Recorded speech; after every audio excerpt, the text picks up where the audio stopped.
Welcome sa bagong tutorial video mula sa RoboForex. Ngayon, ipapakita namin sa iyo kung paano mag-login sa R WebTrader at maglagay ng order.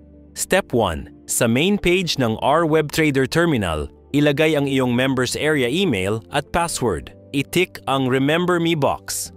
Tandaan, makikita mo ang iyong members area account details, email address at password sa email na ipinadala sa iyo noong nag-register ka ng account.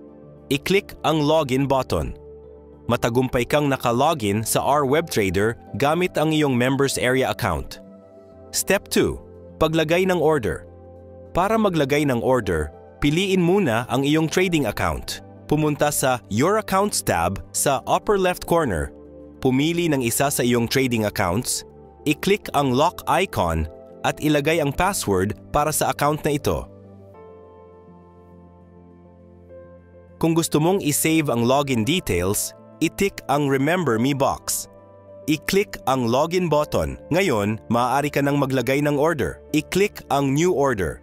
Piliin ang trading o financial instrument na gusto mong i-trade, ilagay ang halaga at magdesisyon kung buy or sell. Congratulations! Matagumpay mong nailagay ang iyong unang order. Salamat sa pagpili sa RoboForex.